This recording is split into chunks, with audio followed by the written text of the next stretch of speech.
ദൈവത്തിന്റെ അതിപരിശുദ്ധമായ നാമം ഈ രാത്രിയിലും ഈ കൂട്ടായ്മ മധ്യയും വാഴ്ത്തപ്പെടുമാറാകട്ടെ. ഇവിടെ ഒരു ദിവസം കൂടെ നമുക്ക് ഇപ്രകാരം ദൈവവചന കൂട്ടായ്മയായിട്ട് കടന്നു വരുവാനും ദൈവത്തിന്റെ മാറ്റമില്ലാത്ത വചനം പഠിപ്പാനൊക്കെ ദൈവം തന്ന ആയുസ്സിനും ആരോഗ്യത്തിനുമായിട്ട് നന്ദിയോടെയായിരിക്കാം. നാം യൂദായുടെ ലേഖനം 8 മുതൽ 16 വരെയുള്ള ഭാഗത്ത് നിന്ന് ചിന്തിച്ചു വരികയാണല്ലോ. 8 മുതൽ 16 വരെയുള്ള 9 വാക്യങ്ങളെ നമ്മൾ 3 വിഭജിച്ചാണ് പഠിക്കുവാനായിട്ട് ആരംഭിച്ചത്. 8, 9, 10, 11 വാക്യങ്ങളിൽ കർത്തൃത്വത്തെയും മഹിമകളെയും ദുഷിക്കുന്നവർ, അല്ലെങ്കിൽ they reject divine authority, അഭക്തർ, നുഴഞ്ഞു കയറി വരുന്നവർ, സഭയെ ഭിന്നിപ്പിക്കുന്നവർ, കൃപയെ ദുഷ്കാമ വൃത്തിക്ക് ഹേതുവാക്കുന്നവർ, they reject divine authority, ദൈവത്തിന്റെ അധികാരത്തെ എതിരെ അവര് മത്സരിക്കുന്നവരാ. അതാണ് ആദ്യത്തെ 4 വാക്യങ്ങൾ 8 മുതൽ 11 വരെയുള്ള ഭാഗത്ത് നമ്മൾ കാണുന്നത്. രണ്ടാമത് അതിന്റെ 12, 13, 16 3 വാക്യങ്ങൾ, അങ്ങനെ 3 വാക്യങ്ങളിൽ ഇവര് അറിഞ്ഞുകൊണ്ട് കപടഭക്തി ആചരിക്കുന്നവരാ. കപടഭക്തി ആചരിക്കുന്നവർ അറിഞ്ഞുകൊണ്ട്. 14, 15 വാക്യങ്ങളിൽ ദൈവം അവർക്ക് തക്കതായ ശിക്ഷ നൽകും. ഇങ്ങനെയാ 9 വാക്യങ്ങളെ നമ്മൾ വിഭജിച്ച് പഠിക്കുമ്പോൾ അത് വേഗം നമുക്ക് മനസ്സിലാക്കുവാനായിട്ട് ദൈവം സഹായിക്കും. ഒന്നാമത് നമ്മൾ അതിന്റെ 8 മുതലുള്ള വാക്യങ്ങളാണ് കഴിഞ്ഞ ആഴ്ച ചിന്തിച്ചു തുടങ്ങിയത്. അവിടെ ദൈവത്തിന്റെ അധികാരത്തെ നിഷേധിക്കുന്നവർ, ഇങ്ങനെ ദൈവത്തിന്റെ അധികാരത്തെ നിഷേധിക്കുന്നവർ മത്സരികളാണ്. അവർ മത്സരികളാണ്. തുടർന്ന് എന്തുകൊണ്ടാണ്, അല്ലെങ്കിൽ അവർ ഇപ്രകാരം മത്സരിക്കാൻ കാരണം എന്താണ്, അവരുടെ മത്സരത്തിന്റെ രീതി എന്താണ്, അതിന്റെ ഫലം എന്താണ്, അതിന്റെ ന്യായവിധി, ഇങ്ങനെ 4 കാര്യങ്ങളാണ് ആ 4 വാക്യങ്ങളിൽ നമ്മൾ കാണുന്നത്. ദൈവത്തിന്റെ അധികാരത്തോട് എതിർക്കുന്നവർ മത്സരികളാണ്. എന്താണ് അതിന്റെ കാരണം? അവർ അതിന്റെ 8-ാം വാക്യത്തിൽ നമ്മൾ വായിക്കുന്നു, അങ്ങനെ തന്നെ ഇവരും സ്വപ്നാവസ്ഥയിലായി. ഇവർ ഒരു സ്വപ്നാവസ്ഥയിലാണ്, റിയാലിറ്റിയിലല്ല. നമ്മൾ അന്നേരം ഉൽപ്പത്തി പുസ്തകത്തിൽ നിന്ന് ആദാമിനും ഹവ്വായുടെയും ആ ബന്ധത്തോടുള്ള നമ്മൾ ആ ഭാഗം ചിന്തിച്ചു. അവർ സ്വപ്നാവസ്ഥയിലാണ്, അവര് റിയാലിറ്റിയിലല്ല. എന്താണ് റിയാലിറ്റി? ദൈവം നമുക്ക് തന്നിരിക്കുന്ന വചനമാണ് റിയാലിറ്റി, ദൈവം തന്നിരിക്കുന്ന പ്രമാണമാണ് റിയാലിറ്റി. പക്ഷെ ഇവര് സ്വപ്നാവസ്ഥയിലായതുകൊണ്ട് പിശാച് ഇവരെ വേഗം ഡിസീവ് ചെയ്തോളെ. ഹല്ലേലൂയ. രണ്ടാമത് ഇതിന്റെ രീതി എങ്ങനെയാണ് നമ്മൾ കണ്ടത്? ഇത് രണ്ടും നമ്മൾ കഴിഞ്ഞ ആഴ്ച ചിന്തിച്ചു. ഇവർ ജഡത്തെ, 8-ാം വാക്യം നോക്കിയാൽ, ഇവർ ജഡത്തെ മലിനമാക്കുകയും കർത്തൃത്വത്തെ തുച്ഛീകരിക്കുകയും മഹിമകളെ ദുഷിക്കുകയും ചെയ്യുന്നു. ഇവർ ജഡത്തെ മലിനമാക്കുന്നു. നാക്കുകൊണ്ട് എന്തും ഇവർ സംസാരിക്കും, ശരീരം കൊണ്ട് ഇഷ്ടമുള്ളത് ചെയ്യും. ഹല്ലേലൂയ. ഇങ്ങനെയൊക്കെ ഉണ്ടോ എന്ന് ചോദിക്കുകയാണെങ്കിൽ എന്റെ പ്രിയരെ, അങ്ങനെയുണ്ട്.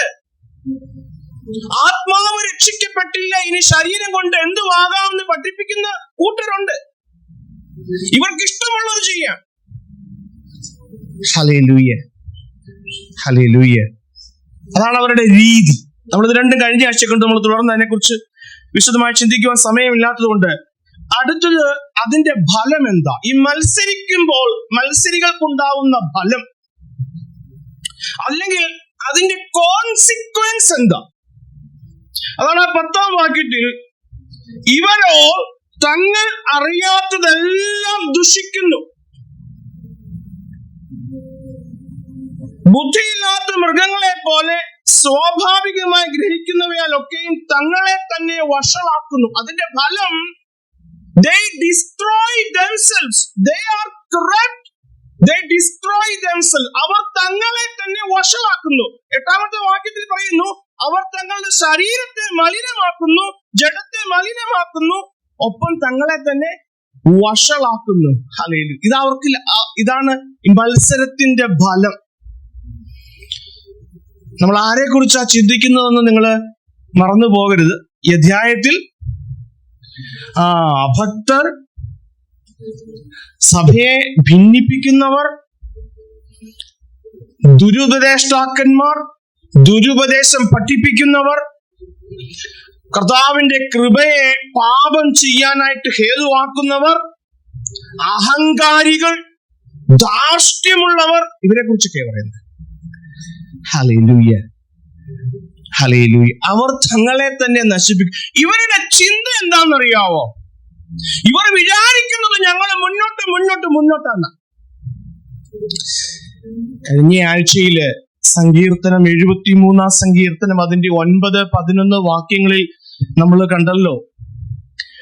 ദൈവം അറിയുന്നുണ്ടോ? ദൈവം ഇതെല്ലാം കേൾക്കുന്നുണ്ടോ? ദൈവം ഒന്നും ചെയ്തില്ലല്ലോ. യോബിന്റെ പുസ്തകത്തിൽ നാം വായിക്കുന്നത് പോലെ ഒരാൾ മാത്രം തെറ്റി ഒഴിഞ്ഞു പോരത്തക്ക രീതിയിൽ ബാക്കി എല്ലാവരും നശിച്ചു പോയതുപോലെ ഒന്നും സംഭവിച്ചില്ലല്ലോ ജീവിതത്തിൽ. എന്റെ ജോലിക്കോ എന്റെ സമ്പത്തിനോ എന്റെ കുടുംബത്തിനോ എന്റെ മക്കളോ ഒന്നും കൊള്ളയായി പോയില്ലല്ലോ. സഭാപ്രസംഗി 8:11 നമ്മൾ ഇപ്രകാരം വായിക്കുന്നത്. സഭാപ്രസംഗി 8:11 ദുഷ്പ്രവർത്തിക്കുള്ള ശിക്ഷാവിധി തൽക്ഷണം നടക്കായക കൊണ്ട് മനുഷ്യർ ദോഷം ചെയ്യുവാൻ ധൈര്യപ്പെടുന്നു. ഇനി ദുഷ്പ്രവർത്തിക്കുള്ള ശിക്ഷാവിധി തൽക്ഷണം. ബ്രദറെ, അനനിയാസിനും സഫീറയ്ക്കും പറ്റിയതുപോലെ ഒന്നും നടന്നില്ലല്ലോ. കോരഹിന്റെ ജീവിതത്തിൽ സംഭവിച്ചതുപോലെയൊന്നും ദൈവം ഇടപെട്ടില്ലല്ലോ. ദൈവം ഇതെല്ലാം അറിയുന്നുണ്ടോ? ഇതാണ് അവരുടെ തിങ്കിങ്. അവര് വിചാരിക്കുന്നത് ഞങ്ങൾ കറക്റ്റ് ആയിട്ടാ പോകുന്നത്. ഇങ്ങനെയാണ് അവര്. അങ്ങനെയുള്ളവരോട് സംസാരിച്ചു നോക്കിയാൽ അവർ അങ്ങനെയാണ് സംസാരിക്കുന്നത്. അവരത് വെച്ചാണ് അളക്കുന്നത്. യൂദാ പറയുക, നോ, ഒരു ന്യായവിധി ഉണ്ട്. ഹല്ലേലൂയ. എന്തുകൊണ്ടാണെന്ന് പത്രോസിന്റെ ലേഖനം വായിച്ചാൽ നമുക്ക് മനസ്സിലാവും. Hallelujah, hallelujah. എന്റെ പ്രിയരെ, the way of rebellion is the way of ruin. നാം പേഴ്സണലായിട്ട് നമ്മുടെ വിശ്വാസ ജീവിതത്തിലും ദൈവത്തോട്, ദൈവിക പ്രമാണങ്ങളോട് മത്സരിക്കുമ്പോൾ അത് നമ്മളെ നശിപ്പിക്കും. പ്രിയരെ, നമ്മളൊന്ന് മനസ്സിലാക്കണം. നമ്മളത് നശിപ്പിക്കും, ആത്യന്തികമായി നശിപ്പിച്ചു കളയും. Hallelujah, hallelujah. വചനം പഠിപ്പിക്കുന്നത് എന്താണെന്നറിയാവോ? ഇന്നല്ലെങ്കിൽ നാളെ അതിന്റെ ഫലം നമുക്ക് കിട്ടിയിരിക്കും. ഇങ്ങനെയുള്ള ദുരുപദേഷ്ടാക്കന്മാരുടെ സംസാരം നിങ്ങൾ ശ്രദ്ധിച്ചിട്ടുണ്ടോ? അഹങ്കാരത്തോടെയുള്ള സംസാരമായിരിക്കും. ഭയങ്കര ഒരു അധികാര ഭാവത്തോടെയായിരിക്കും അവർ സംസാരിക്കുന്നത്. ധാർഷ്ട്യമായിരിക്കും അവരുടെ സംസാരത്തിൽ. അവരുടെ പ്രസംഗങ്ങൾ അങ്ങനെയായിരിക്കും. എന്റെ പ്രിയരെ, നമ്മുടെ കർത്താവ് എങ്ങനെയാ പ്രസംഗിച്ചത്? നമ്മുടെ കർത്താവിന്റെ മാതൃക എന്താ? ഇവർക്ക് അതൊന്നും അല്ല പ്രശ്നം. ഇവരുടെ മാതൃക നേരെ ഡിഫറന്റാ. ഇവരുടെ മാതൃക പുത്രൻ, അരുണോദയ പുത്രനെ കുറിച്ച് അറിയാലോ. ഞാൻ അതിന്റെ മുകളിൽ കയറിയിരിക്കും. ഹല്ലേലൂയ. ഈ ഒരു ആറ്റിറ്റ്യൂഡാണ് അവർക്ക്. ഹല്ലേലൂയ. ഈ ദുരുപദേഷ്ടാക്കന്മാരും അങ്ങനെയുള്ള കൾട്ട് ഗ്രൂപ്പിൽ നിൽക്കുന്ന അവരുടെ ഇടയിലൊക്കെ ശുശ്രൂഷിക്കുന്നവരുടെയൊക്കെ രീതി അങ്ങനെ, ഒരു അഹങ്കാരം. അവര് സകലത്തിന്റെ മുകളിലാ, വചനത്തിന്റെയും മുകളിൽ അവരാ. എനിക്ക് കിട്ടിയ വെളിപ്പാടാണ് വലിയ ഇമ്പോർട്ടന്റ്. അതുകൊണ്ടാണ് ചിലർ പറയുന്നത്, എന്നാ ഈ പുസ്തകം ഇനി വേണ്ട. അത് മാത്രമല്ല, ചിലർ പറയുന്നുണ്ട് കർത്താവ് വന്ന് പോയി, എല്ലാം തീർന്ന്. യോ ബ്രദറെ, അങ്ങനെയൊക്കെ പറയോ? ഈ ഹോള് വിട്ട് പുറത്ത് കോർട്ട് യാർഡിലോട്ടേക്ക് നിന്നാ നമുക്കറിയാം അങ്ങനെ പറയുന്നവരുണ്ടോന്ന്. അങ്ങനെയൊക്കെ ഉള്ളവരുണ്ട്. ഹല്ലേലൂയ. ഇത് നമ്മുടെ ഇടയിൽ തന്നെയുണ്ട്. ഇതൊക്കെ കർത്താവ് പറഞ്ഞതുപോലെ നമ്മുടെ ഇടയിൽ നിന്ന് തന്നെ എഴുന്നേൽക്കും. ഹല്ലേലൂയ. സ്വപ്നാവസ്ഥയിലുള്ളവരെ, ഇതാ വചനം. അതാണ് കഴിഞ്ഞ ദിവസം കൂട്ടായ്മയിലെ ദേവദാസൻ പറഞ്ഞല്ലോ, നെഹെമ്യാവിന്റെ പുസ്തകത്തിൽ അവർ മതില് പണിതത് വാള് പിടിച്ച. പണി എപ്പോഴും വാള് പിടിച്ചായിരിക്കണം. വാള് നിലത്ത് വെച്ച് പണിയാൻ പാടില്ല. വചനം പിടിച്ചായിരിക്കണം പണിയേണ്ടത്. വചനത്തിൽ നിന്ന്, അടിസ്ഥാനത്തിൽ നിന്ന് ഒരിക്കലും മാറിപ്പോകരുത്. പിശാച് കയറി കളിക്കാത്ത ഒരേ ഒരു ഇടം മാത്രമേ വചനം മാത്രമേ ഉള്ളൂ. നിങ്ങൾ ശ്രദ്ധിച്ചിട്ടുണ്ടോ? എത്ര വർഷമായി ഇതിന്റെ ഒരു വള്ളിയോ പുള്ളിയോ അവൻ അങ്ങോട്ടോ ഇങ്ങോട്ടോ മാറ്റാൻ ശ്രമിച്ചിട്ടുണ്ടോ? എത്ര സഭകൾ മാറിപ്പോയി, എത്ര വിശ്വാസ രീതികൾ, പക്ഷെ ഇതിനൊരു മാറ്റവും ശ്രദ്ധിച്ചിട്ടില്ല. അത് പറ്റില്ല. അതുകൊണ്ടാ ഇത് പിടിച്ചുകൊണ്ട് പോകണം, ഇതിനെ വിട്ടൊന്നും കളിക്കരുത്. Hallelujah, hallelujah. നമുക്ക് കിട്ടുന്ന വെളിപ്പാടുകൾ, സ്വപ്നങ്ങൾ, ഇതെല്ലാം നമ്മൾ വചനം വെച്ച് തട്ടിച്ചു നോക്കണം. വചനവുമായിട്ട് തട്ടിച്ചു നോക്കുമ്പോൾ എങ്ങനെയാ? വചനവുമായിട്ട് തട്ടിച്ചു നോക്കുമ്പോൾ ക്ലിയർ അല്ലേ, റൈറ്റ് അല്ലേ? അപ്പോഴേ അവിടെ ഇട്ടേക്കുക, കളഞ്ഞേക്കുക. Hallelujah, hallelujah. യൂദാ അപ്പോസ്തലൻ ഇവരോട് പറയുക, നിങ്ങളുടെ വഴി അപകട വഴിയാ. ഇങ്ങനെ അഹങ്കാരത്തോടെ ഞാൻ എല്ലാമാണ്, ഞാൻ പറയുന്നതാണ് ശരി, ഞാനാണ് എല്ലാത്തിന്റെയും മുകളിൽ ഇരിക്കുന്ന അധികാരി, എനിക്ക് കിട്ടിയ വെളിപ്പാടാണ് ശരിയെന്ന് ചിന്തിക്കുന്നവരോട് യൂദാ അപ്പോസ്തലൻ ഉദാഹരണം പറയുക. അതാണ് അതിന്റെ 9-ാമത്തെ വാക്യം. നിങ്ങൾ ആ വാക്യം പല പ്രാവശ്യം ചിന്തിച്ചിട്ടുണ്ടായിരിക്കും, എന്തായിരിക്കും ഇവിടെ പറയുന്നത്. 9-ാമത്തെ വാക്യം ഒന്ന് വായിച്ചാലോ? യൂദാ 9. എന്നാൽ പ്രധാന ദൂതനായ മിഖായേൽ മോശയുടെ ശരീരത്തെ കുറിച്ച് പിശാചിനോട് തർക്കിച്ചു വാദിക്കുമ്പോൾ ഒരു ദൂഷണ വിധി ഉച്ചരിപ്പാൻ തുനിയാതെ കർത്താവ് നിന്നെ ഭർസിക്കട്ടെ എന്ന് മാത്രമേ പറഞ്ഞുള്ളൂ. ഹല്ലേലൂയ. നമ്മൾ വേറെ എവിടെയും കാണാത്ത ഒരു ഭാഗമാണല്ലോ ഇത്. യൂദാ അപ്പോസ്തലൻ പറയുകയാണേ, തന്റെ വായെ, നമ്മൾ കഴിഞ്ഞ ദിവസം സങ്കീർത്തനത്തിൽ വായിച്ചു, തന്റെ വായെ ആകാശത്തോളം ഉയർത്തുന്നവരോട്, എന്തും അഹങ്കാരത്തോടെ പറയുന്നവരോട്, എന്ത് ചെയ്യുവാനും എന്ത് പറയുവാനും യാതൊരു മടിയുമില്ലാത്തവരോട് യൂദാ അപ്പോസ്തലൻ പറയുക, ലുക്ക് അറ്റ് മിഖായേൽ. നിങ്ങൾ മിഖായേലിലേക്ക് നോക്ക്, ദൈവദൂതനിലേക്ക് നോക്ക്, പ്രധാന ദൂതനായ മിഖായേലിലേക്ക് നോക്കിക്കേ. ദൂതൻ എന്നാ പറഞ്ഞത്? കർത്താവ് നിന്നെ ഭർസിക്കട്ടെ. വേറൊന്നും പറഞ്ഞില്ല, കർത്താവ് നിന്നെ ഭർസിക്കട്ടെ. ഈ ഉദാഹരണം എടുത്തു കാണിച്ചിട്ട് ഇവരോട് പറയുക യൂദാ അപ്പോസ്തലൻ, ഇത് കണ്ടു പഠിക്കേ. ഹല്ലേലൂയ. ദൈവദാസന്മാര് ധാർഷ്ട്യത്തോടെയും അഹങ്കാരത്തോടെയും ഗുങ്കോടെയൊക്കെ സംസാരിക്കുമ്പോൾ അപ്പോസ്തലനായ വിശുദ്ധ യൂദാ പറയുക, ദൂതന്മാരെ കണ്ടുപിടിക്കേ. ഈ ഭാഗത്ത് 1-2 കാര്യം ഒന്ന് പറഞ്ഞോട്ടെ. മിഖായേൽ പലപ്പോഴും നമ്മളെ സഹായിക്കുന്ന ഒരു ദൂതനായിട്ട് നമ്മൾ കാണുന്നില്ല, പക്ഷെ കുറച്ച് വിരലിൽ എണ്ണാവുന്ന ഇൻസിഡൻസേ നമുക്ക് കാണുവാൻ സാധിക്കുന്നുള്ളൂ പുസ്തകത്തില്. ഒരു ഉദാഹരണം, ദാനിയേലിന്റെ പുസ്തകം 10-ാം അധ്യായം, ദാനിയേലിന്റെ പ്രാർത്ഥനയ്ക്കുള്ള മറുപടി. ആ ഭാഗം മുഴുവൻ നിങ്ങൾ വായിക്കാൻ 13-ാമത്തെ വാക്യം മാത്രം. 10-13 പാർസി രാജ്യത്തിന്റെ പ്രഭു 21 ദിവസം എന്നോട് എതിർത്തു നിന്നു. എങ്കിലും പ്രധാന പ്രഭുക്കന്മാരിൽ ഒരുത്തനായ മിഖായേൽ എന്നെ സഹായിപ്പാൻ വന്നു. അവനെ ഞാൻ പാർസി രാജാക്കന്മാരുടെ കൂടെ അവിടെ വിട്ട്. മിഖായേൽ സഹായിക്കുന്ന ഒരു ഭാഗമാ ദാനിയേലിന്റെ പുസ്തകത്തിൽ നാം വായിച്ചത്.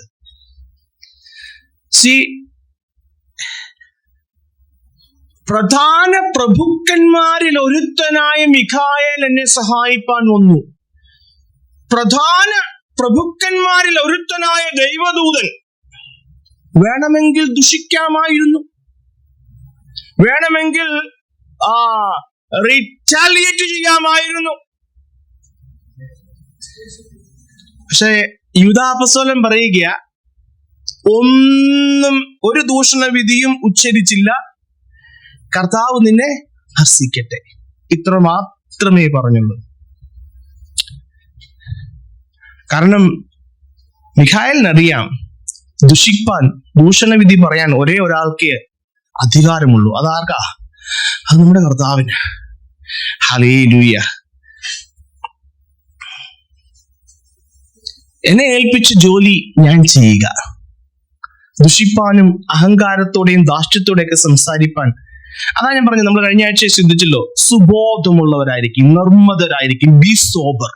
പത്രോസ് പറയുന്നുണ്ട്, ബി സോബർ, സുബോധമുള്ളവരായിരിക്കും. നമ്മളെ ഏൽപ്പിച്ചിരിക്കുന്ന ഡ്യൂട്ടി എന്താ? ഒരു സഭയിൽ എന്നെ ഏൽപ്പിച്ചിരിക്കും, ഞാൻ സഭയില് ഏത് പാർട്ടാണ് ഞാൻ പ്ലേ ചെയ്യുന്നത്, അത് പ്ലേ ചെയ്യുക. ഹല്ലേലൂയ. ഈ മിഖായേൽ എന്ന വാക്കിന്റെ അർത്ഥം എന്താണെന്നറിയോ? അതിന്റെ വാക്കിന്റെ അർത്ഥം അറിയണമെങ്കിൽ റെവലേഷൻ 12:7 വായിക്കാം. വെളിപ്പാട് പുസ്തകം 12-ാം അധ്യായം അതിന്റെ 7-ാം വാക്യം. പിന്നെ സ്വർഗത്തിൽ യുദ്ധമുണ്ടായി,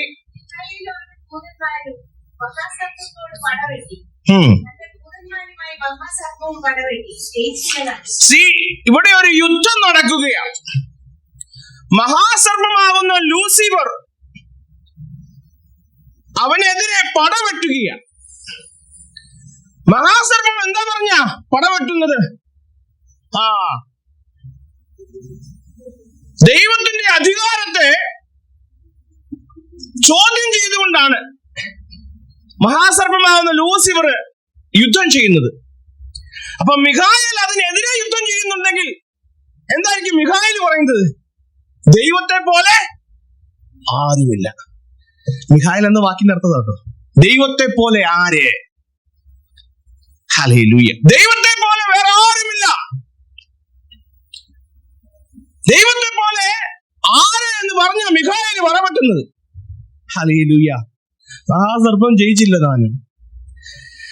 അപ്പൊ മിഖായേൽ എന്ന വാക്കിന്റെ അർത്ഥം ദൈവത്തെ പോലെ ആര്. യെശയ്യാവിന്റെ പുസ്തകം 14:14 നമ്മൾ വായിക്കുന്നുണ്ട്. അരുണോദയ പുത്രനായ ശുക്ര, ഞാൻ മേഘോന്നതങ്ങൾക്ക് മീതെ കയറും, ഞാൻ അത്യുന്നതനോട് സമനാകും എന്നല്ലോ നീ ഹൃദയത്തിൽ പറഞ്ഞത്. അപ്പോ മിഖായേല് ദൈവത്തെ പോലെ ആര്? ദൈവത്തിന് സമനായി ആര്? ആരുമില്ല. ഹല്ലേലൂയ. ആ വാക്യത്തിന്റെ, ആ മിഖായേൽ എന്ന വാക്കിന്റെ അർത്ഥം ഒന്ന് പറയാന്ന് വെച്ചാൽ ആ 2 റെഫറൻസ് നിങ്ങൾക്ക് പറഞ്ഞത്. അപ്പൊ നിങ്ങൾക്ക് ആ 9-ാമത്തെ വാക്യത്തിൽ പറയുന്ന ഒരു കാര്യം ഒരു പക്ഷെ ഇപ്പോഴും സംശയം ഉണ്ടായിരിക്കും. എന്താണ്? മിഖായേൽ മോശയുടെ ശരീരത്തെ കുറിച്ച് പിശാചിനോട് തർക്കിച്ചു വാദിക്കുമ്പോൾ ഒരു ദൂഷണ തിരിച്ചിരിപ്പാൻ തുനിയാതെ. നമ്മൾ ആ വിഷയത്തിലേക്ക് വന്നാൽ, മോശയുടെ ശരീരത്തെ പറ്റി തർക്കിച്ചു വാദിച്ചു. നമ്മളിത് വേറെ എങ്ങും പുസ്തകത്തിൽ കാണുന്നില്ല. നമുക്ക് ആ ഭാഗം ഒന്ന് നോക്കിയാല് ആവർത്തന പുസ്തകം 34-ാം അധ്യായത്തിൽ നമ്മളത് കാണുന്നത്. അന്നെടുത്താലോ, ആവർത്തന പുസ്തകം 34-ാം അധ്യായം അതിന്റെ 5-6 വാക്യങ്ങൾ ഒന്ന് വായിക്കാം.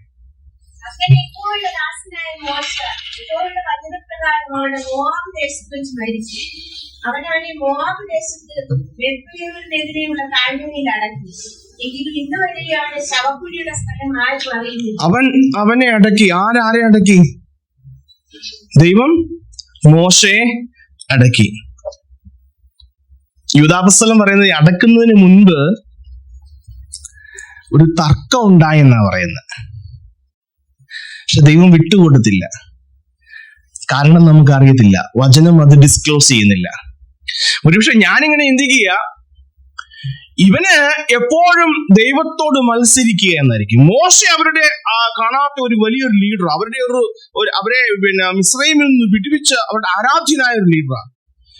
ഒരുപക്ഷെ പിശാച് തർക്കിച്ചത് ഇവനെ എങ്ങനെയെങ്കിലും ഇവിടെ എവിടെയാവുന്നെന്ന് അറിഞ്ഞിരുന്നെങ്കിൽ ഈ ജനങ്ങളെ കൊണ്ട് ഒരു ശ്രേനെ കൊണ്ടാക്കിയിട്ട്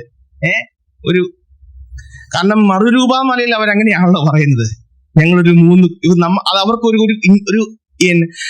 അവരുടെ ഒരു ഇന്നേറ്റ് നേച്ചറാ, എന്തെങ്കിലുമൊക്കെ ഉണ്ടാക്കി അതിനെ ആരാധിക്കുക. വേണ്ട, നിങ്ങൾ അവൻ പറഞ്ഞു കേട്ടാൽ മതി. ഒരുപക്ഷെ അതായിരിക്കും, ഞാൻ മനസ്സിലങ്ങ് ചിന്തിക്കുക. ഹല്ലേലൂയ. പക്ഷെ എബ്രായ ലേഖനം 2:14-15 വായിക്കുമ്പോൾ, എബ്രായ ലേഖനം 2-ാം അധ്യായം ഈ പിശാചിനെ കുറിച്ച് പറയുന്നുണ്ട്. അവൻ മരണാധികാരിയാണ്. ആര്? പിശാച്. ഹല്ലേലൂയ. അത് വായിച്ചാലോ, എബ്രായ ലേഖനം 2-ാം അധ്യായം 14-15.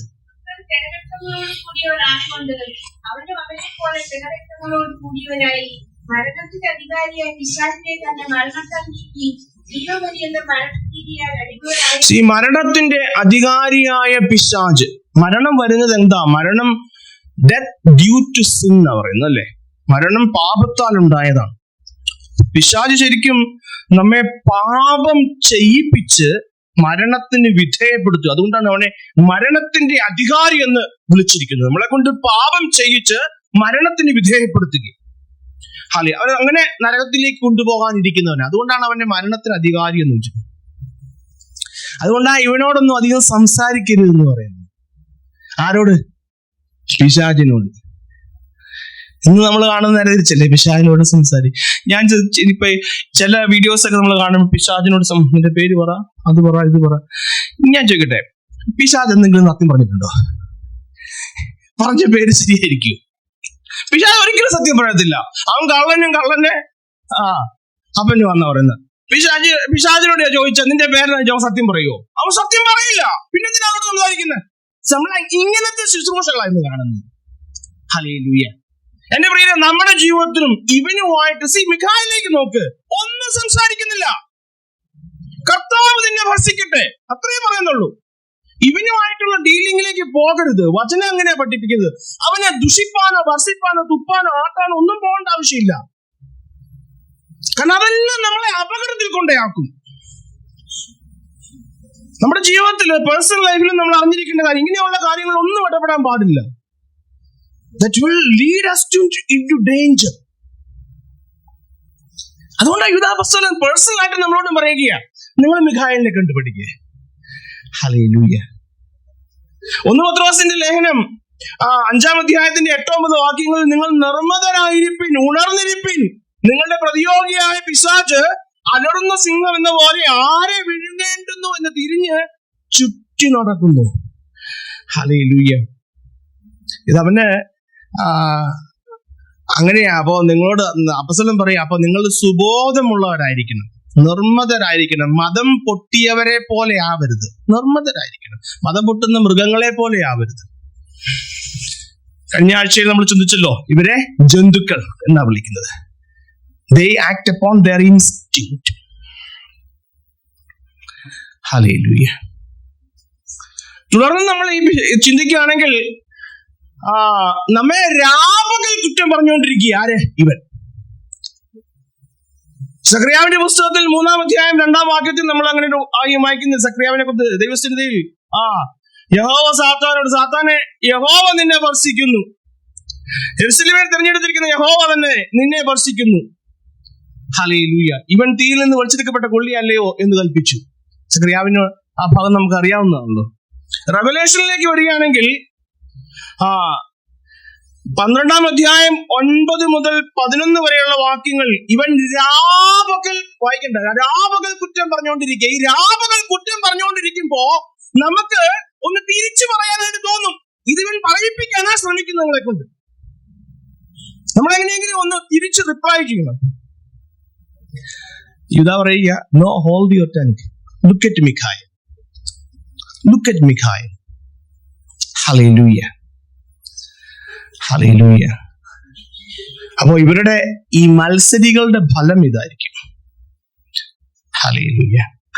4-ാമത്തെ ആ ഭാഗത്ത് നമ്മൾ കാണുന്നത് ന്യായവിധിയെ കുറിച്ച്.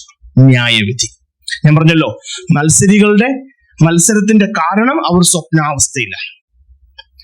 മത്സരത്തിന്റെ രീതി, അവർ ജഡത്തെ മലിനമാക്കും, വായു തോന്നുന്നത് എന്തും പറയും.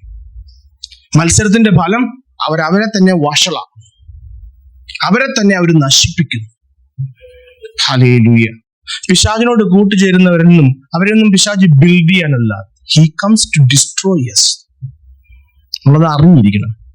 ഇവരുടെ ന്യായവിധി എങ്ങനെയാണെന്നുള്ള അടുത്ത ആ ഭാഗത്ത് നമ്മൾ ചിന്തിക്കാൻ, അതിന്റെ 11-ാം വാക്യത്തിലേക്ക് വരുമ്പോ, ഈ യൂദായുടെ ലേഖനം പഠിച്ചു നമ്മൾ തുടങ്ങിയപ്പോൾ ഞാൻ പറഞ്ഞു, യൂദായുടെ ലേഖനവും അപ്പോസ്തലനായ വിശുദ്ധ പത്രോസിന്റെ 2-ാം ലേഖനവും പാരലൽ ആയിട്ട് പോകുന്ന ഈ രണ്ടുപേരും 3 ചരിത്ര സംഭവങ്ങൾ നമ്മളോട് പറയുന്നുണ്ട് അല്ലേ.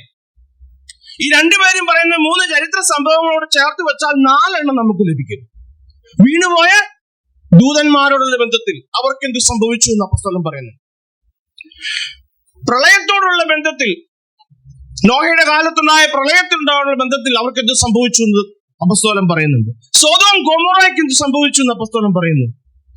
ഇസ്രായേൽ ജനത്തിന് എന്ത് പറ്റി എന്ന് അപ്പോസ്തലൻ പറയുന്നു. ഇവർക്കെല്ലാം ന്യായവിധി ഉണ്ടായെന്ന് അപ്പോസ്തലൻ നമുക്ക് ദൃഷ്ടാന്തമായിട്ട് പറയുക. പക്ഷെ യൂദ ഒരു പടി കൂടെ മുൻപോട്ട് കടന്നിട്ട് 3 വ്യക്തികളെയും കൂടെ എടുത്തു കാണിക്കുക. 11-ാമത്തെ വാക്യം, അവർക്ക് അയ്യോ കഷ്ടം, അവർ കയ്യിന്റെ വഴിയിൽ നടക്കുകയും കൂലി കൊതിച്ച് ബിലയാമിന്റെ വഞ്ചനയിൽ തങ്ങളെ തന്നെ ഏൽപ്പിക്കുകയും കോരഹിന്റെ മത്സരത്തിൽ നശിച്ചു പോവുകയും ചെയ്യുന്നു. നമ്മൾ ഈ 3 വ്യക്തികളെ അല്പം കൂടെ ഒന്ന് വിശദമായിട്ട് പഠിക്കുവാനായിട്ട് പരിശുദ്ധാത്മാവിന്റെ കൃപയിൽ ആശ്രയിക്കുകയാണ്. ഹല്ലേലൂയ. കയീൻ, ബിലയാം, കോരഹ്. 4 ചരിത്ര സംഭവങ്ങൾ നമ്മൾ ശ്രദ്ധിച്ചു. അവർക്ക് എന്ത് പറ്റി? ദൈവം എങ്ങനെയാണ് അവരോട് ഇടപെട്ടത്? ദൈവത്തോട് മത്സരിച്ചവർക്ക്, അവിശ്വാസികൾക്ക്, ദുരുപദേശക്കാർക്ക്, അവർക്ക് എന്താണ് ദൈവം ചെയ്ത ന്യായവിധി എന്ന് പഴയ നിയമത്തിൽ നിന്ന് യൂദ എടുത്തു കാണിച്ചിട്ട് പറയുക, ബിവെയർ. യൂദ അവിടെ കൊണ്ട് നിർത്തുന്നില്ല. യൂദ 3 വ്യക്തികളെയും കൂടി എടുത്തു കാണിക്കുക. കയീൻ, ബിലയാം, കോരഹ്. എന്താണ് ഇവർക്ക് പറ്റിയത്? ഇവരുടെ ന്യായവിധിയെ കുറിച്ച് വന്നു, അയ്യോ അവർക്ക് കഷ്ടം. ഈ ഭാഗത്ത് നമ്മൾ ചിന്തിക്കുമ്പോൾ ആരെ കുറിച്ചാണ് പറയുന്നത്? അയ്യോ അവർക്ക് കഷ്ടം എന്ന്. അഭക്തർക്ക്, ദുരുപദേഷ്ടാക്കൾക്ക്, കൃപയെ ദുഷ്കാമവൃത്തിക്ക് ഹേതുവാക്കുന്നവർക്ക്, വിശ്വാസത്യാഗികൾക്ക്, അഹങ്കാരികൾക്ക്, നാക്കിന് എല്ലില്ലാത്തവരോട്, സഭയെ ദുഷിക്കുന്നവരോട്, സഭയെ ഭിന്നിപ്പിക്കുന്നവരോട് അവരോട് പറയുക, അയ്യോ കഷ്ടം. അവർക്ക് വരുന്ന ന്യായവിധി ഓർത്തപ്പോൾ അപ്പോസ്തലനായ യൂദ പറയും, അയ്യോ അവർക്ക് കഷ്ടം. ഇവർക്ക് വരുന്ന കഷ്ടം എന്തെന്ന് നമ്മൾ മനസ്സിലാക്കണമെങ്കിൽ നമ്മൾ ഈ ചരിത്ര സംഭവങ്ങൾ നമ്മൾ ശ്രദ്ധിച്ചു. ഈ 3 വ്യക്തികളെയും കൂടെ നമ്മളൊന്ന് കാണണം. എന്താ ഇവർക്ക് പറ്റിയ സംഭവം? ഒന്നാമത്, അതിന്റെ കയീൻ എന്ന് പറയുന്ന വ്യക്തി. നമുക്ക് ആ ഭാഗം എന്നൊന്ന് ചിന്തിച്ച് തുടങ്ങാം. അത് മുഴുവനും പൂർത്തിയാക്കുവാൻ നമുക്ക് സമയമുണ്ടെന്ന് തോന്നുന്നില്ല. കയീൻ, ആ 10-11 വാക്യങ്ങൾ ഒരിക്കൽ കൂടെ ഒന്ന് വായിച്ചല്ലോ. യൂദായുടെ ലേഖനം 10-11 വാക്യങ്ങൾ. മൃഗങ്ങളെ പോലെ സ്വാഭാവികമായി ലംഘിക്കുന്നവരിലൊക്കെയും തങ്ങളെ തന്നെ വഷളാക്കുന്നു. അവർക്ക് അയ്യോ കഷ്ടം. അവർ കയ്യിന്റെ വഴിയിൽ നടക്കുകയും കൂലി കൊതിച്ച് ബിലയാമിന്റെ വഞ്ചനയിൽ തങ്ങളെ തന്നെ ഏൽപ്പിക്കുകയും കോരഹിന്റെ മത്സരത്തിൽ നശിച്ചു പോവുകയും ചെയ്യുന്നു. ഈ കയീൻ എന്താ പറ്റിയത്? കയീന്റെ പ്രശ്നം എന്തായിരുന്നു? അവനുണ്ടായ ന്യായവിധി എന്താ? കയീൻ അടിസ്ഥാനപരമായിട്ട് Cain rebelled against God's way of salvation. ബ്രദറെ, അതൊന്നുകൂടെ ഒന്ന് വ്യക്തമാക്കി ഒന്ന് സിമ്പിൾ ആയിട്ടൊന്ന് പറയാമോ? ദൈവം വെച്ച ഒരു വഴിയുണ്ട്.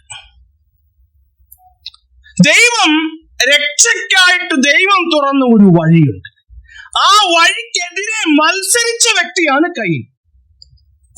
അതെങ്ങനെയാ ബ്രദറെ? കയീൻ ഉൽപ്പത്തി പുസ്തകത്തിലല്ലേ വരുന്നത്? എങ്ങനെയാ ദൈവം രക്ഷയ്ക്കുമായി തുറന്ന വഴിയോട് മത്സരിക്കുന്നത്? ഹല്ലേലൂയ. എന്റെ പ്രിയരെ, നമ്മുടെ ജീവിതത്തിൽ നമ്മൾ മനസ്സിലാക്കേണ്ടത് എല്ലാത്തിനും ദൈവത്തിന്റെ ഒരു ക്രമമുണ്ട്, ദൈവത്തിന്റെ ഒരു പ്രമാണമുണ്ട്, ദൈവം വച്ചിരിക്കുന്ന ഒരു വഴിയുണ്ട്. ആ വഴിയെ തന്നെ പോകണം, മാറ്റി ചിന്തിക്കാൻ പറ്റില്ല. റോമാലേഖനം നമ്മൾ പഠിക്കുമ്പോ എന്തുകൊണ്ടാ നമ്മളെ ദൈവം അതിക്രമങ്ങളാലും പാപങ്ങളാലും മരിച്ചു കിടന്ന് നമ്മളെ പിക്ക് ചെയ്ത് ദൈവത്തിന്റെ ശരീരമാകുന്ന സഭയിൽ വിശുദ്ധമായി പ്രൈസ് ചെയ്തിട്ട്, എന്നിട്ട് എന്താ വളരാത്ത?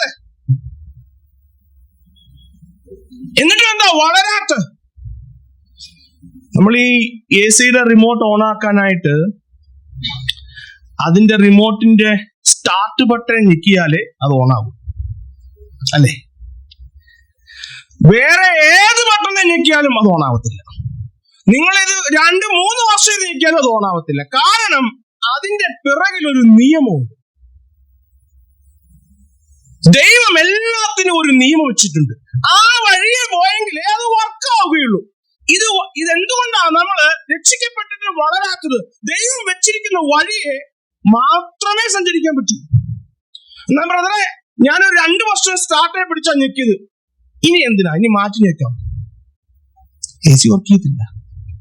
മരണം വരെ എത്ര നാൾ ഈ AC ഉപയോഗിക്കുന്നു അതുവരെ ആ സ്റ്റാർട്ട് ബട്ടൺ വെച്ചേ അത് ഓണാവുകയുള്ളൂ. അങ്ങനെയാണെങ്കിൽ എന്റെ പേര് ദൈവം നമുക്ക് വെച്ചിരിക്കുന്ന പ്രമാണമുണ്ട്. അത് വെച്ച് മാത്രമേ നമുക്ക് സഞ്ചരിക്കാനായിട്ട് കഴിയുകയുള്ളൂ. ചില പറയില്ല, എനിക്കിങ്ങനെ ഒരു വെളിപ്പാട് കിട്ടി. ഹല്ലേലൂയ. അങ്ങനെയുമാകാം ഇങ്ങനെയുമാകാം. ഈ കൾട്ട് ഗ്രൂപ്പുകൾ അതാ പഠിപ്പിക്കുന്നു. കൾട്ട് ഗ്രൂപ്പുകൾ ദൈവം വച്ചിരിക്കുന്ന വഴിയുണ്ട്, പക്ഷെ ഇങ്ങനെയും ആകാം. ഹല്ലേലൂയ. ഇങ്ങനെ ആരെങ്കിലൊക്കെ സംസാരിക്കുന്നുണ്ടെങ്കിൽ നമ്മൾ മനസ്സിലാക്കണം, ഹല്ലേലൂയ, ന്യായപ്രമാണമൊക്കെ തീർന്നു, അതെല്ലാം തീർന്നു പോയി, ഇനി നമുക്ക് എന്തുവാം? അങ്ങനെയൊന്നും അല്ല. ഹല്ലേലൂയ.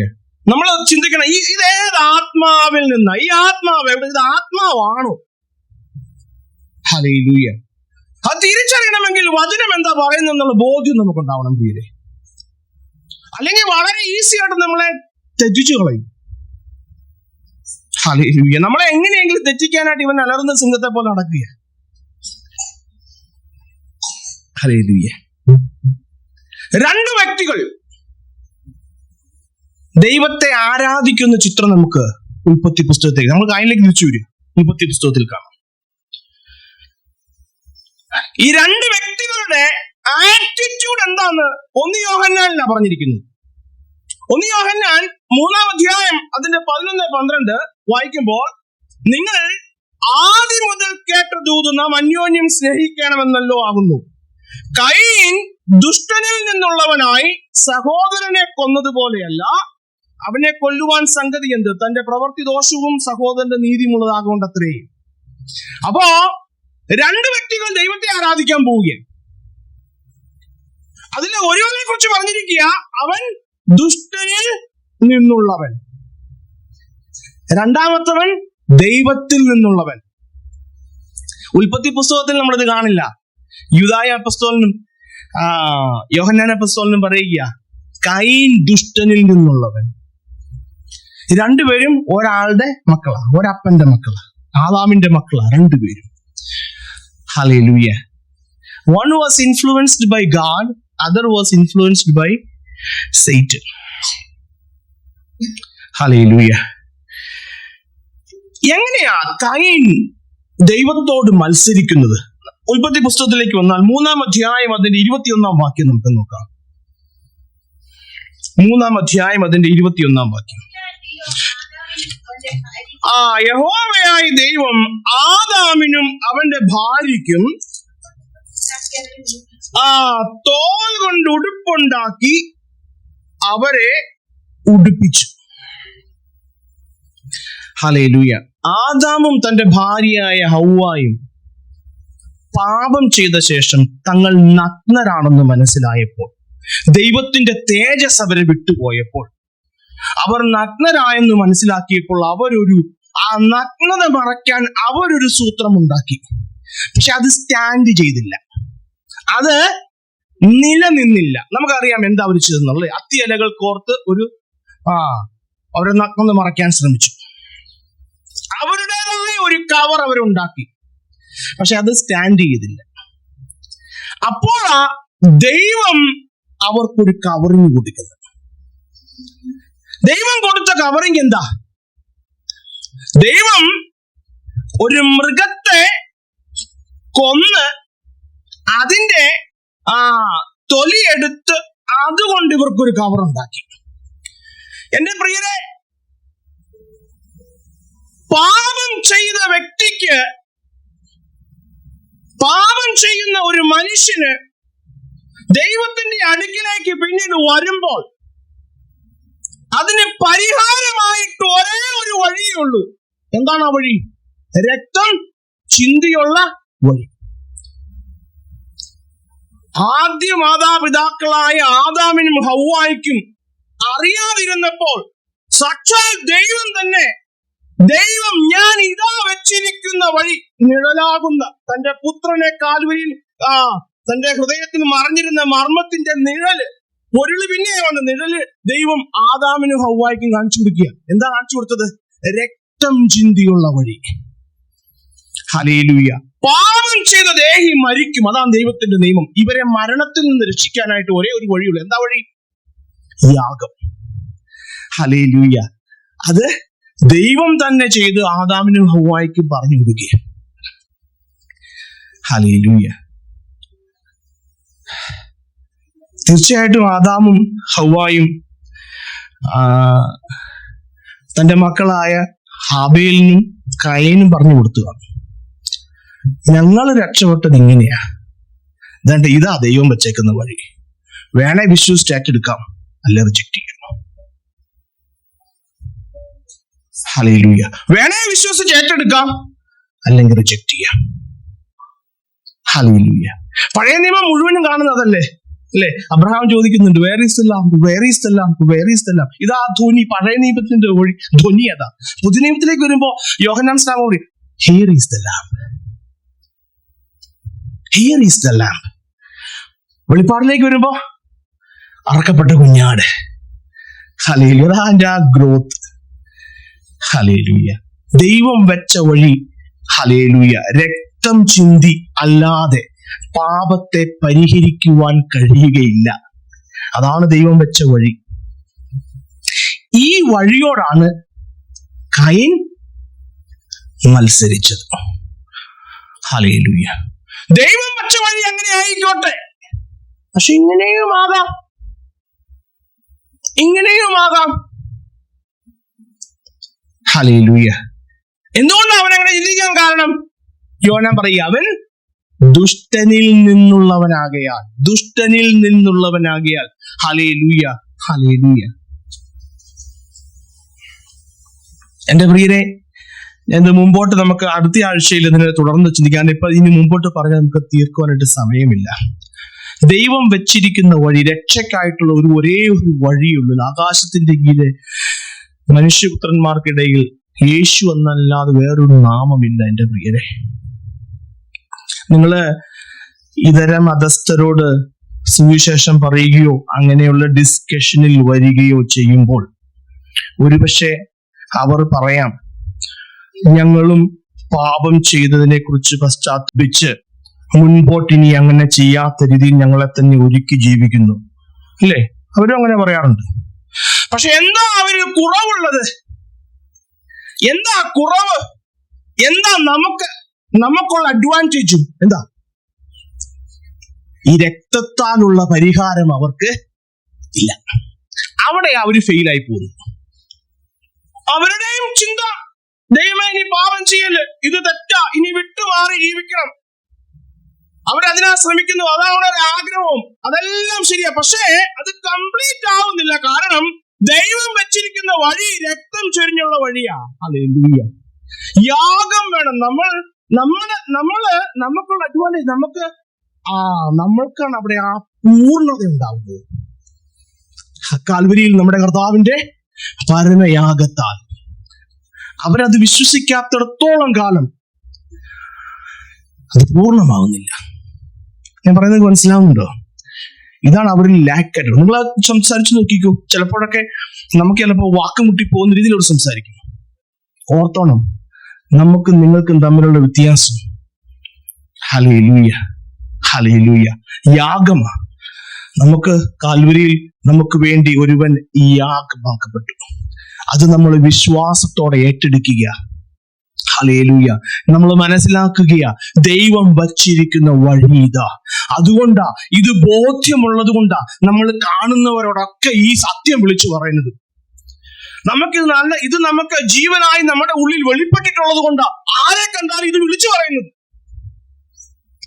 ഇന്ന് ഞാൻ ഇങ്ങനെ പോന്നപ്പോൾ ഒരു ക്ലിപ്പ് ഞാൻ ഇങ്ങനെ കാണുക. ഒരു സഹോദരൻ പറയുക, ഈ പെന്തക്കോസ്തുകാരെ കണ്ടോ, അവർക്ക് ആളുബലം കുറവാ, അതുകൊണ്ട് ആളെ കൂട്ടണം, അതുകൊണ്ടാ ഇവര് വീട് തോറും കയറി പറയുന്നത്, കവല തോറും കൊട്ടിപ്പാശ് കവലപ്രസംഗമൊക്കെ നടന്ന ആള് കുറവായത് കൊണ്ടാ. ഒരു ദേവദാസന് മറുപടി കൊടുക്കുക, അതുകൊണ്ടല്ല. ഞങ്ങളുടെ ഉള്ളങ്ങളിൽ ഒരു സന്തോഷമുണ്ട്. ഞങ്ങൾക്കറിയാം സത്യം എന്താണെന്ന്. അതുകൊണ്ട് ഈ ഉള്ളങ്ങളിൽ സന്തോഷമുള്ളവൻ ആരെ കണ്ടാലും പറയും ഹല്ലേലൂയ. രക്ഷിക്കപ്പെട്ടു എന്നുള്ളതിന്റെ ഒരു ഒരു ഒരു ഒരു മെഷറിംഗ് ടൂളാ എന്റെ പ്രിയരേ. ആരെ കണ്ടാലും സുവിശേഷം പറയാതെ നമ്മള് പോരത്തില്ല. എങ്ങനെയെങ്കിലും ഒരു പഴുത് കിട്ടിയ അവിടെ നമ്മൾ സുവിശേഷം പറയും. അതാ രക്ഷിക്കപ്പെട്ടവന്റെ ഒരു ഒരു ഒരു ഒരു തെളിവാണത്. ഹല്ലേലൂയ. കയീന് ദൈവം വെച്ച വഴി, ദൈവത്തിന്റെ അടുക്കിലേക്ക് പാപിയായ മനുഷ്യൻ ദൈവത്തിന്റെ അടുക്കിലേക്ക് ചെല്ലുമ്പോൾ, ദൈവത്തിന്റെ അടുക്കിലേക്ക് സാന്നിധ്യത്തിലേക്ക് വരണമെങ്കിൽ പാപത്തിന് പരിഹാരമായ രക്തം ചൊരിഞ്ഞുള്ള യാഗം ചെയ്തിരിക്കണം. അതാണ് നിയമം. ഹാബേൽ, അതുകൊണ്ട് ആ ഹാബേലിന്റെ യാഗത്തിൽ അതിശ്രേഷ്ഠമായ യാഗമെന്ന് വചനം പഠിപ്പിക്കുന്നത് ദൈവം വെച്ചിരിക്കുന്ന വഴിയേ തന്നെ വന്നവൻ. കയീൻ ദുഷ്ടനിൽ നിന്നുള്ള അവനായതുകൊണ്ട് ഇത് തന്നെയല്ലേ ആദാമിന്റെ ഇടയിലും പിശാച് പ്രവർത്തിച്ചത്? ഇത് തന്നെയല്ലേ ലൂസിഫറും ചെയ്തത്? Why not I? എന്തുകൊണ്ട് ആ രീതിക്ക് പോകണം? എന്തുകൊണ്ട് ഇങ്ങനെ ആയിക്കൂടാ? എന്റെ പ്രിയ, നമുക്ക് നല്ല വെളിവായി നമ്മുടെ ഉള്ളിൽ തെളിഞ്ഞിരിക്കണം. എങ്കിലേ ഇങ്ങനെയുള്ളവരോട് സംസാരിക്കുമ്പോൾ ധൈര്യത്തോടെ, സ്റ്റാൻഡിങ്ങോടെ, കൃത്യമായിട്ട് നമുക്കതിനെ ആൻസർ ചെയ്യാൻ പറ്റുകയുള്ളൂ. ദൈവം വെച്ചിരിക്കുന്ന വഴി ഇതാ. ഹല്ലേലൂയ. നമ്മുടെ കണ്ണിനടയ്ക്കാൻ നമുക്ക് പ്രാർത്ഥിക്കാം.